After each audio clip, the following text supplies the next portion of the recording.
সেটা হচ্ছে আম্মা একবার খুব অসুস্থ হয়ে গিয়েছিলেন। সেই সময় একটি হসপিটালে অ্যাম্বুলেন্স চাওয়া হয়েছিল, তারা অ্যাম্বুলেন্সটি দেয় নাই সেদিন। ঠিক আছে, এখন এক মিনিট, আমি যেটা বলতে চাইছি দয়া করে একটু শুনুন। তারা সেটি দেয়নি অ্যাম্বুলেন্সটি। এখন আজকে এই মুহূর্তে বিএনপি দেশ পরিচালনার দায়িত্বে আছে, I am the prime minister. আমি চাইলে ব্যক্তিগত আক্রোশ থেকে হয়তো আমি প্রতিশোধ নিতে পারি, কিন্তু আমি যদি নেই তাতে বেনিফিটটা কি হবে বলতে পারেন? কোনো বেনিফিট হবে কারো কোনো? হ্যাঁ, প্রবাসীদেরকে সুবিধা দিতে হবে। কি সুবিধা?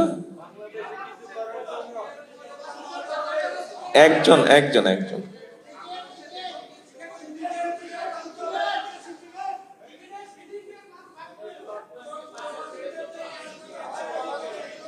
আচ্ছা ভাইরা, সবাই একটু চুপ করবেন, চুপ করবেন। আমি এটাই চাচ্ছিলাম, এই যে এখন মাত্র এই গত কয়েক সেকেন্ডে যে ঘটনাটা হলো, এই ঘটনাটা আপনাদের সবাইকে দেখানোর জন্য আমি এটা চাচ্ছিলাম। কি সেটা জানেন? আপনারা সবাই একসাথে কথা বলেন, কেউ কাউকে কথা বলতে দিচ্ছেন না। আপনারা সবাই কেউ কাউকে কথা বলতে দিচ্ছেন না, তার ফলে কি হচ্ছে জানেন? কোনোটাই হচ্ছে না। তার ফলে কোনোটাই হচ্ছে না, কারোটা কেউ বুঝতে পারছে না, কারোটা কেউ শুনতে পাচ্ছে না, এবং আমিও কিছু করতে পারছি না।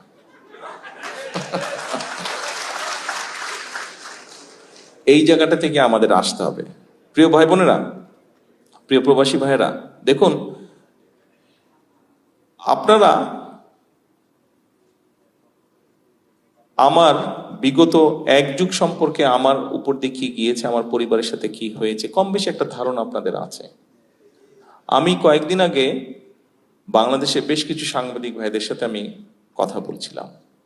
সেখানে আমি একটা কথা বলেছিলাম, সেখানে ওনাদের সকলের সামনে আমি একটি কথা বলেছিলাম। দেখুন, বিশেষ করে 1/11-এর পরে এবং তারপরেও বিভিন্ন সময়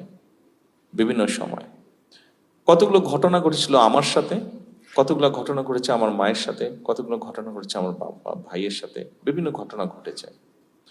আপনাদের হয়তো ভুলে গেছেন, সেই সময় হয়তো অনেকেই দেখেছেন, বাট এখন ভুলে গেছেন। আম্মা একবার, না ভুলে গেছেন, যেটা আমি বলবো ভুলে গেছেন, ভুলাটাই স্বাভাবিক। সেটা হচ্ছে আম্মা একবার খুব অসুস্থ হয়ে গিয়েছিলেন। সেই সময় একটি হসপিটালে অ্যাম্বুলেন্স চাওয়া হয়েছিল, তারা অ্যাম্বুলেন্সটি দেয় নাই সেদিন। ঠিক আছে, এখন এক মিনিট, আমি যেটা বলতে চাইছি দয়া করে একটু শুনুন। তারা সেটি দেয়নি অ্যাম্বুলেন্সটি। এখন আজকে এই মুহূর্তে বিএনপি দেশ পরিচালনার দায়িত্বে আছে, I am the prime minister. আমি চাইলে ব্যক্তিগত আক্রোশ থেকে হয়তো আমি প্রতিশোধ নিতে পারি, কিন্তু আমি যদি নেই তাতে বেনিফিটটা কি হবে বলতে পারেন? কোনো বেনিফিট হবে কারো কোনো? হ্যাঁ, কোনো বেনিফিট হবে না। যেই কথাটি আমি বলতে চাইছি, আমি গত প্রায় কতক্ষণ ধরে কথা বলছি? 1 ঘন্টা হচ্ছে। এই যে গত 45 মিনিট ধরে কথা বলছি, গত 45 মিনিট যাবত কথা বলছি, যেই জিনিসটা আপনাদেরকে বোঝাতে চাইছি সেটি হচ্ছে যে দেখুন, আমাদেরকে একটি বিষয় থেকে বের হতে হবে। আপনাদের সামনে যে পরিকল্পনাগুলো তুলে ধরলাম, এই পরিকল্পনাগুলো আমাদের সবার জন্যই আমরা করেছি। আমরা যদি সকলে মিলে হইচই করি, সকলে মিলে যদি শুধু নিজেরটা দাবি করি, তাহলে কোনোটাই হবে না। শুধু যদি নিজেরটা আমরা চিন্তা করি, কোনোটাই হবে না। দেশ আমাদের সবার, আমাদেরকে সবাইকে ধৈর্য ধারণ করে ধীরে ধীরে এগোতে হবে। সেজন্য আজকে আপনাদেরকে বলবো, আপনি প্রবাসী, হ্যাঁ আপনি প্রবাসী, আমিও তো দেশি। আপনার যেরকম দেশের উপরে দাবি আছে, আমার উপরে দেশের উপরে দাবি আছে, রাইট? আসেন না কথাটাকে চেঞ্জ করি। আমরা দাবি কথাটা কেন আমরা বারে বারে বলি, কেন আমরা ভিন্নভাবে চিন্তা করি না? আমরা দাবিটাকে ভুলে গিয়ে কেন আমরা বলি না, প্রবাসী হিসেবে আপনার যেরকম দেশের প্রতি কর্তব্য আছে, দেশি হিসেবে আমারও তো দেশের প্রতি কর্তব্য আছে। আসুন না আজকে আমরা আমাদের কি দাবি আছে সেটা থেকে বেরিয়ে এসে আমরা চিন্তা করি আমাদের কি কর্তব্য আছে দেশের প্রতি, what we can do for the country.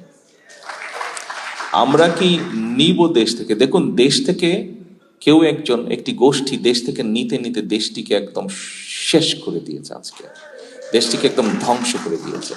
ঠিক আছে, হয়েছে, ঠিক আছে হয়েছে, কি করার? কিছু করার ছিল না। আমরা চেষ্টা করেছি, বুকের রক্ত দিয়েছে মানুষ, দেশকে স্বৈরাচার মুক্ত করেছে।